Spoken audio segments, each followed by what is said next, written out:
मेरे प्यारे दोस्तों, नो पॉलिटिक्स प्लीज में आपका स्वागत है। दोस्तों, जैसा कि आपको मालूम है कि दिल्ली के ओल्ड राजेंद्र नगर में शनिवार की शाम बहुत देर से बारिश हो रही थी। एक वहाँ कोचिंग एकेडमी है, राव आईएएस एकेडमी के बच्चे जो थे वो बेसमेंट में वहाँ पे एक लाइब्रेरी बनी थी, उसमें मौजूद थे। तभी बाहर से अचानक तेज बहाव से पानी अंदर घुसने लगा और पानी इतनी तेजी से अंदर घुसा कि वहाँ के छात्रों को कुछ समझ में नहीं आया। कुछ छात्र किसी तरीके से बाहर निकल गए, लेकिन 3 छात्र, जिसमें से 2 युवतियां और 1 युवक था, वो लाइब्रेरी के पीछे की ओर डेस्क पर खड़े हो गए और लाइब्रेरी में फिर पानी तेजी से बढ़ा और करीब 3 मिनट में ही 9 फुट जो गहरा बेसमेंट था, उसमें पानी भर गया और वो तीनों छात्र उसमें डूब गए और देर रात तक जो है उनकी लाशें जो है पानी से बरामद की गई। खैर, ये तो थी खबर, लेकिन इसके बाद पूरे हिंदुस्तान में राजनीति चालू हो गई, शोर शराबा मचने लगा और जैसा कि अपने देश में होता है कि हर दल का नेता एक दूसरे दल को कोसने लगा और आरोप प्रत्यारोप का दौर चालू हो गया। लेकिन दोस्तों, सबसे पहले तो इसमें सबक लेने वाली बात यह है कि बच्चे आईएएस की कोचिंग जरूर कर रहे थे, लेकिन मुझे ऐसा लगता है कि उनके अंदर ऐसी परिस्थिति या किसी भी विपरीत परिस्थिति में खुद को संभालने का जज्बा मौजूद नहीं था। क्योंकि अगर दूसरे छात्र बाहर निकल सकते थे, कहा जाता है कि 35 छात्र थे उसके अंदर, तो शायद ये बच्चे भी बाहर निकल सकते थे। लेकिन इन्होंने खुद को गीला होने से बचाने, या यूं कहिए कि बरसते हुए पानी में बारिश में बाहर न जाने की वजह से खुद को जो है उसी लाइब्रेरी में पीछे की ओर सोचा कि डेस्क के ऊपर खड़े हो जाएंगे, थोड़ी देर में पानी निकल जाएगा या थम जाएगा, तब हम बाहर निकल जाएंगे, और ये डेस्क के ऊपर खड़े हो गए। और इसके बाद जैसा कि कहा जा रहा, पानी जो है भरता चला गया और उस समय ये बाहर नहीं निकल पाए और पानी में डूबकर मर गए। तो पहली बात तो देखिए, मैं ये कहना चाहूंगा कि हर माँ बाप का ये कर्तव्य बनता है कि अपने बच्चों को प्राइमरी रेस्क्यू की ट्रेनिंग जो है, खुद को बचाने की जो है, सेफ्टी की ट्रेनिंग जरूर देनी चाहिए और बताना चाहिए। आजकल व्हाट्सएप पे इतने वीडियो मौजूद हैं कि किस तरीके से आप खुद को पानी में डूबने से बचा सकते हैं, किस तरीके से आप आग से बचा सकते हैं, सांप काटने से बचा सकते हैं, एक्सीडेंट हो जाए तो क्या करना चाहिए, वगैरह वगैरह वगैरह। तो मुझे लगता है कि ज्यादा पढ़ाई करने से पहले बच्चों को इस प्रकार की बेसिक जो है नॉलेज जरूर देनी चाहिए, ताकि किसी भी मुसीबत के समय वो अपने आप को बचा सके। पहली चीज तो ये है। दूसरी चीज मेरा ये कहना है कि जो ये आरोप प्रत्यारोप का दौर चल रहा है, इससे क्या हासिल होगा, आप बताइए मुझे। क्या दिल्ली के अरविंद केजरीवाल हर बेसमेंट में जाके बच्चों को बचा सकते हैं, या नरेंद्र मोदी तैर के बचा लाते हैं उन बच्चों को जो ये बीजेपी या आप एक दूसरे पे इल्जाम लगा रहे हैं? इन बातों का क्या फायदा? जिनको जाना था वो चले गए, आने वाले तो वो अब है नहीं, और इस प्रकार की फिजूल बातों का कोई लेना देना नहीं। विचार करने लायक बात यह है कि देखिए, हमने सिस्टम को कितना करप्ट बना रखा है। बेसमेंट में पानी घिरा, पानी में डूब के 3 बच्चे मरे। अभी बेसमेंट ऐसा तो है नहीं कि रातों रात बन गया या अभी बना हो। ये कोचिंग कब से चल रही है, राव आईएएस एकेडमी? उस समय जब ये बेसमेंट बना होगा तो एनडीएमसी की देखरेख में ही बना होगा।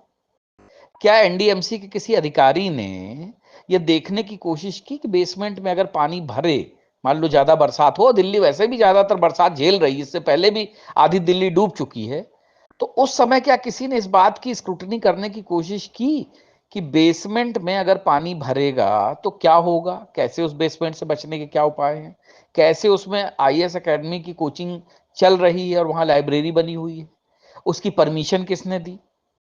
फायर जो डिपार्टमेंट है, जो इन सारी चीजों का जिम्मेदार है, उसने इसकी परमिशन कैसे दी? उस भवन का नक्शा कैसे पास हुआ? और उस जैसे हजारों लाखों भवन होंगे दिल्ली में जिनका नक्शा पास हुआ है। क्या अकेले उसी में तो बेसमेंट नहीं था? बेसमेंट तो और भी है, 2-2 3-3 मंजिल के बेसमेंट बने हुए हैं। तो आखिर कौन लोग हैं जिन्होंने इन सारी चीजों की परमिशन दी और उनकी आंखों के सामने ऐसे बेसमेंट बनते रहे? जाहिर सी बात है कि ये सारे लोग हमारे आपके बीच के लोग हैं, और चूंकि करप्शन हमारी नसों में, हमारे खून में इतना अंदर घुस चुका है कि हम इन बातों की कोई परवाह ही नहीं करते कि कभी कोई ऐसा समय आ सकता है जब इस प्रकार की घटना या दुर्घटना हो सकती है। अगर हम कुर्सी पे बैठे हुए हैं और हमारे सामने कोई फाइल आती है, फाइल के साथ पैसा मिलता है, तो हम उसको जेब में रख लेते हैं और फाइल पास कर देते हैं, क्योंकि हमें कोई लेना देना नहीं है। हमें सिर्फ अपनी पैसों से, अपनी तरक्की से, आई मी एंड माई सेल्फ से मतलब है। तो सवाल यह है कि आप नेताओं को दोष जो दे रहे हैं वो किस बात पे दे रहे हैं? क्या केजरीवाल तैर के बचा लाते, या आतिशी मारलेना तैरती, या मोदी तैरते, या अमित शाह तैरते? कौन तैर के बचा लाता? नेताओं को गालियां देने से क्या फायदा है? अरे जब पानी घुसा है तो उस कोचिंग के अगल बगल भी तो लोग होंगे। ऐसा तो है नहीं कि ओल्ड राजेंद्र नगर में जब पानी गिर रहा था या कोचिंग के अंदर पानी भर रहा था तो उसमें सारी दुनिया जो है मानव विहीन हो गई थी। अगर किसी को इतनी जो आज लोग चिल्ला रहे हैं, क्या वो बच्चों को बचाने नहीं जा सकते थे? बिल्कुल जा सकते थे। या जो बच्चे आज कोचिंग संचालक पे मुकदमेबाजी और दुनिया भर के ड्रामे करके जो है इल्जाम लगा रहे हैं, उनमें से कुछ बच्चे तो नीचे थे ना वहां पे। उन्होंने क्यों नहीं उन बच्चों से कहा कि तुम भी चलो बाहर, तुम यहां मत रुको, हम सब जा रहे हैं, तुम हमारा हाथ पकड़ो और चलो? तो क्या हमारी आपस की जो हम इंसान लोग हैं, जो आज हम आम आदमी जिसको कहते हैं, जो इल्जाम लगाने में और घटना होने के बाद छाती पीटने में सबसे आगे है, क्या हमारी जिम्मेदारी नहीं बनती है? और फिर इल्जाम हम क्यों लगा रहे हैं? अभी कुछ दिनों पहले आप देखिए, दिल्ली के 2-3 वीडियो आए थे जिसमें एक लड़का एक लड़की को सरे बाजार पत्थर से कूच रहा था। अगल बगल से लोग निकल रहे थे और तमाशा बीन बन के चले जा रहे थे। किसी ने उसको रोकने की कोशिश की, अगर रोक लेते तो शायद वो लड़की बच जाती। ऐसी रोजाना घटनाएं होती हैं। ये कोई अकेली घटना तो नहीं थी। एक्सीडेंट हो जाता है, लोग तड़पते रहते हैं सड़क किनारे, लोग वीडियो पे, मोबाइल पे अपनी रीच बढ़ाने के लिए जो है वीडियो या रील्स बनाते रहते हैं, फिर कोई मदद नहीं करता। लड़ाई झगड़ा मारपीट होती रहती, चापड़ चलते रहते हैं, तलवारें चलती रहती, हाथ काट रहा है कोई, किसी पैर काट रहा है, सब अगल बगल से गुजरते हैं लेकिन कोई बोलता नहीं है।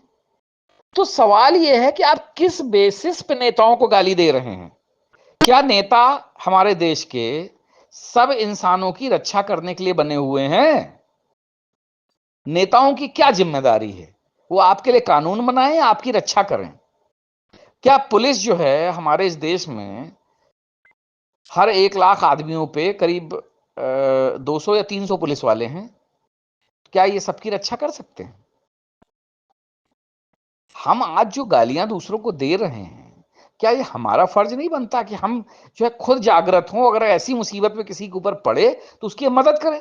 हम तो कोई मदद करनी नहीं चाहते हैं, चाहे किसी का एक्सीडेंट हो रहा हो, चाहे कहीं मारपीट हो रही हो, कहीं कोई लड़ाई झगड़ा हो रहा हो, कहीं कोई औरत को पीट रहा हो, कहीं कोई औरत आदमी को पीट रही हो, या किसी भी प्रकार की घटना हो, कोई बीच में बोलना नहीं चाहता, क्योंकि हर एक को लगता है कि मैं क्यों पुलिस केस में पढ़ूं, मैं क्यों पचड़े में पढ़ूं, मुझे क्या लेना देना, मेरे घर की कौन सी बात है?